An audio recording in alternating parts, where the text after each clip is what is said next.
It's your boy back at it again with another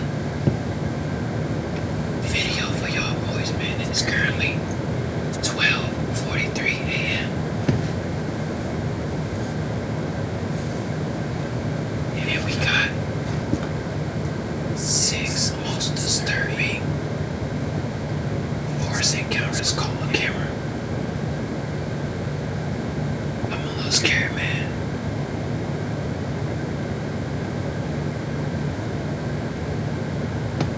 We finna check it out, man. If y'all get scared, I got no control over that. I might get scared too. I got my Slim Jim and I got my ice cream. Freeze cup, whatever. And we about to see what is going on, man. It's currently almost 1 a.m., man. Hope y'all boys enjoyed y'all day. Hope y'all boys enjoyed y'all day. Brace yourself.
This on standby.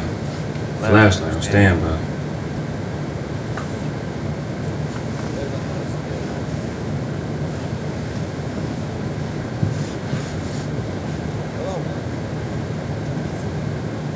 I ain't joking.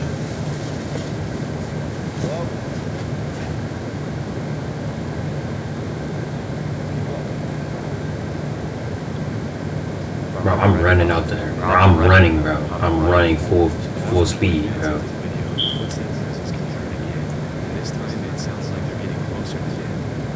By this point, most people would have hightailed it out of there without any hesitation.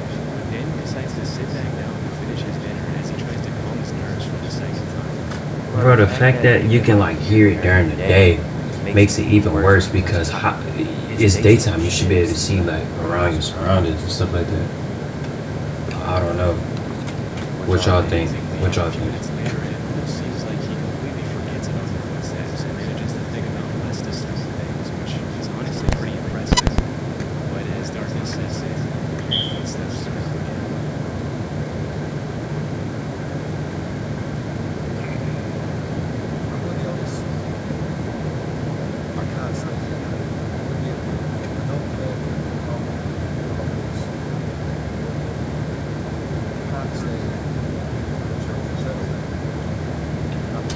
would you stay there and you hear footsteps? Like, if you heard footsteps during the day and it was bothering you, why are you staying there in this dark time? Why would you even try to lay down?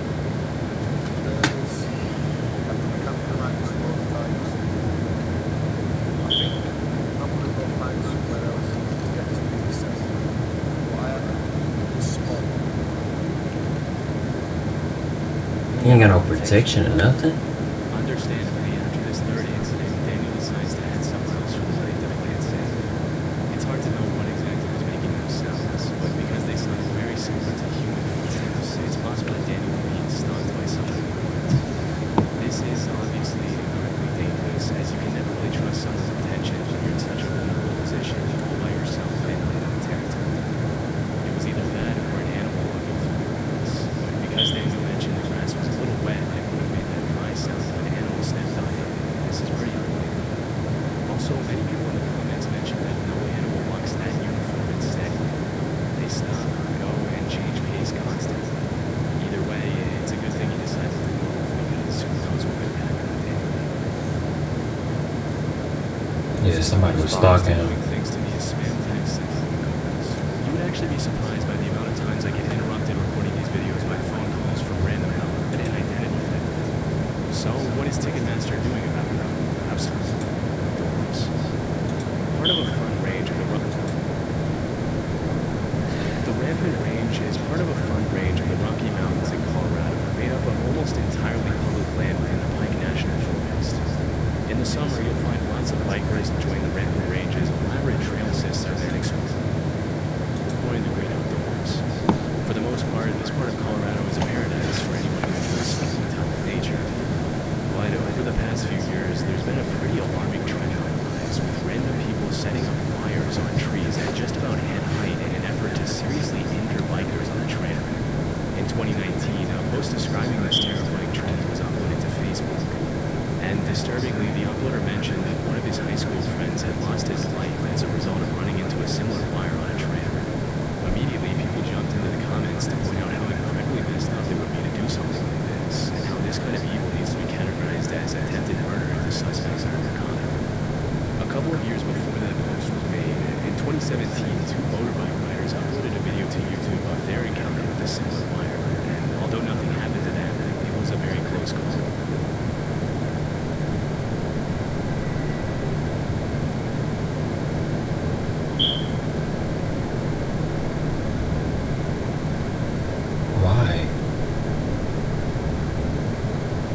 Why? I think they knew that they was doing. Someone was riding a dirt bike and they put that right there so they can get hurt on purpose. But good thing they wasn't going fast, because if they was going fast, I mean they probably could have slid like they did. But bro, push comes to shove, if you ain't even paying attention for one split second, bro, you getting clotheslined off the bike and you hurting yourself.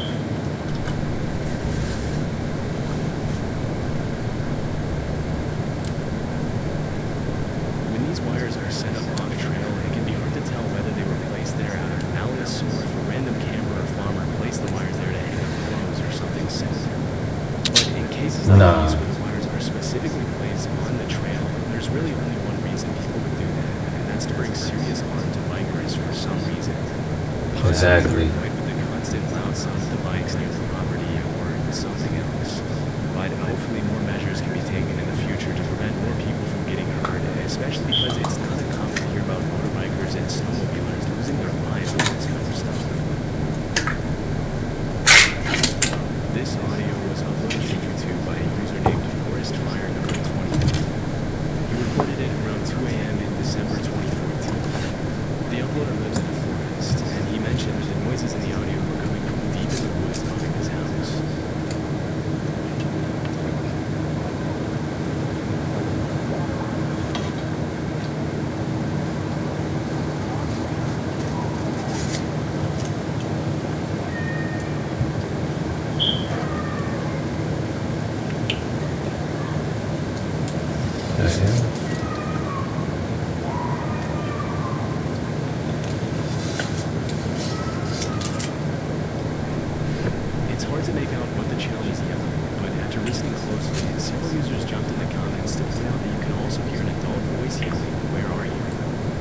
addition to the young female voice making most of the noise, this quieter, more subtle male voice that can also be heard in the audio makes the whole incident that much more disturbing. Near the end of the video, the uploader mentioned that after that night, he checked the news every day to see if he could find some explanation for the screams, but he never did. The fact that the screaming was captured at around 2 a.m. in the freezing cold weather and in the middle of the woods indicates that the uploader could have genuinely recorded something pretty sinister taking place that night. It's hard to tell why the uploader would record and upload the audio instead of immediately calling the police after hearing a female voice in such obvious distress, but at this point there's not much that can be done about it. And who knows, maybe the uploader did call the police. There wasn't much context given in the video's description. We can only hope that whatever problem happened that night was eventually solved, but based on the shrillness of the screams and the strangeness of the whole situation, we probably won't ever be able to know for sure. Right. Lisa is a life coach and YouTuber who often uploads videos of what it's like living in her van and traveling the country on her own. One afternoon in 2022, Lisa had parked her van on the side of the road and left the side door of the van open while she cooked her dinner inside, when suddenly a sketchy-looking guy approached her, poked his head in her van without her permission, and started asking her some pretty bizarre questions in French, a language Lisa doesn't speak. When she mentioned she didn't understand what he was saying, he pulled out a translator to try to communicate with her, which obviously made her pretty uncomfortable, especially since she wasn't interested in talking to him in the first place after he invaded her personal space. After watching the guy struggle to use Google Translate for a few minutes, Lisa decided she'd had enough and shut the side door in his face, also closing the curtain to make sure the guy got the hint. Strangely, for over half an hour, the guy then stood outside in the rain and tinkered with the translator app to try to communicate with Lisa, even after she made it more than obvious that she had nothing to do with it.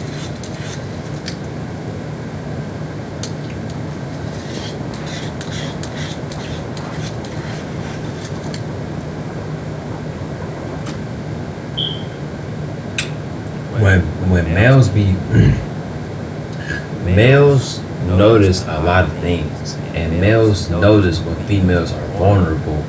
They notice when females are by themselves, and that's when they start acting weird, because they know nobody else watching, nobody else paying attention to them,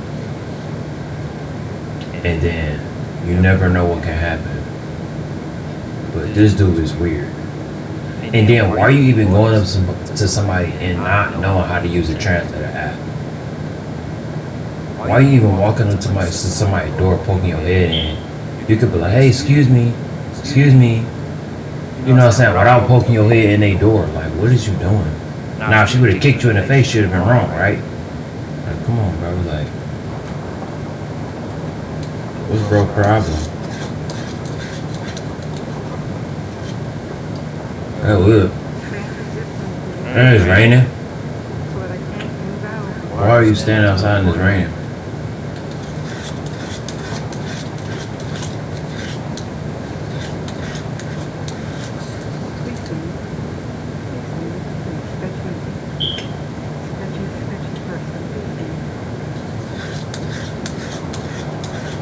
Like, it's raining hard as heck, bro.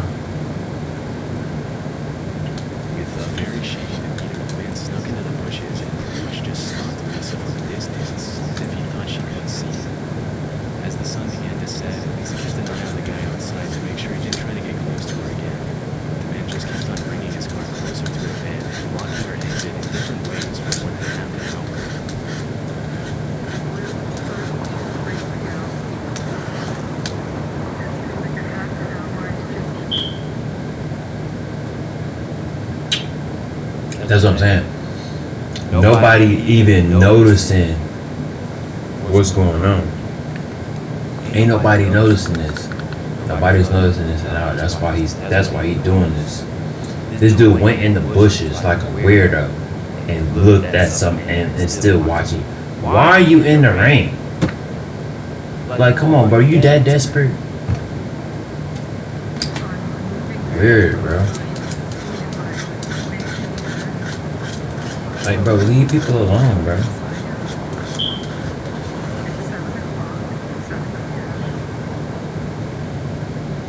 Fortunately, just as darkness had begun to set in, a family in an RV pulled up right behind Lisa and spent the night in the same parking lot as her, which comforted her enough to stay there the entire evening. Disturbingly, the guy left soon after the other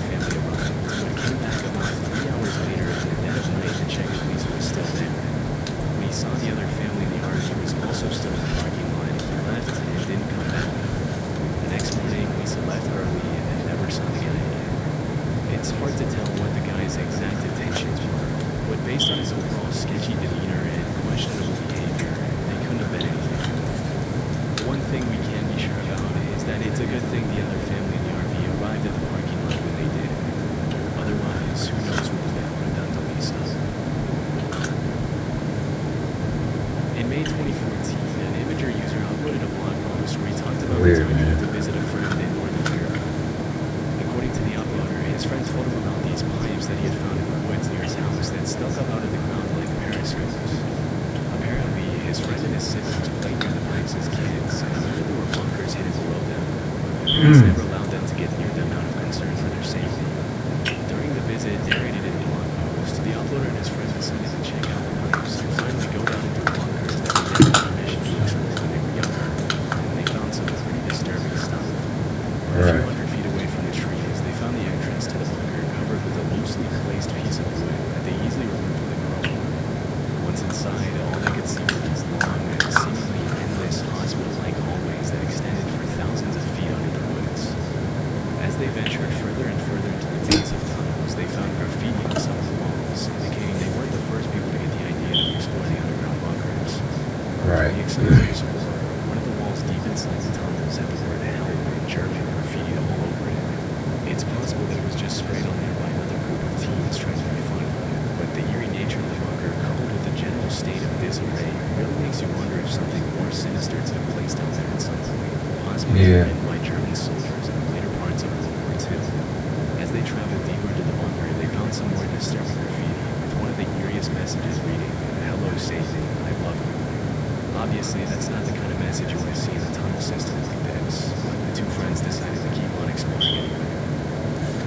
It does it does look hella old. Like you could see how like it's like rusty right here on the wall. These six little circles. You can see it's old as heck because it's like so rusty. You can see it's old. And they probably did use it back in the day. The two friends decided to keep on exploring anyway. After several hours down in the bunker, they ended up finding tons of more twisting, winding hallways, some flooded rooms of old machines, and dark, narrow corridors that reached ends. Nothing more disturbing than the graffiti they had found a few hours earlier. The explorers managed to make it out there safely and didn't go back there again. So it was just like In the summer of abandoned. 2016, reports started surfacing that people were finding dangerous booby traps along a very well-known hiking trail in the High Mountain Park Reserve in Wayne, New Jersey. As per the Booby police traps. reports, the traps mostly consisted of boards with nails sticking out of them, barbed wire, and broken bottles placed along the trails behind or near rocks or logs, and other treacherous materials. As more and more complaints started coming in, police warned people to keep an eye out for the traps and even organized cleanup efforts to keep hikers safe during their treks. What's most disturbing is that these traps were clearly placed there to hurt people, as there's really no other reason to put nails and barbed wire on the ground in the middle of such a popular hiking trail. The fact that someone would take the time to get out on the trail and build a booby trap in such detail and place it there with the intention to do harm to other people in their paths is honestly pretty messed up. But it didn't take the cops too long to make an educated guess as to who was behind the whole thing. Although they never Really? found the individual suspects responsible for placing the traps on the trail, the sheriff's department determined that the traps had probably something to do with the feud between hikers and bikers who had been fighting over use of the trail for decades. According to many nearby residents, it's common for bikers on the trail to speed past the hikers without ringing their bells or announcing their presence, which has led to several injuries and rising tension. Bro, I'm not riding my bike on that, bro. Still, it's hard to imagine that someone would take the issue to the Like, point what of is I'm killing watching? an entire group of people so maliciously with such brutal methods. Fortunately, no one was hurt as a result of the traps. The suspects responsible were never found. Yeah, I mean it is kind of like a way to find them. Just like wait it out for real, and then just see who's really behind it. You know what I'm saying? But they probably never really just took the time out of that day to do that. I ain't gonna lie, probably. But yeah, man, appreciate y'all boys for rocking with me, man. This is 6 of the Servant Force encounters caught on camera. It's my first video like this. It's currently 1:03 a.m. If you like the video, make sure you hit that like button, that sub button, man. And yeah, see y'all boys in the next one. And Damn, my tongue blue. No,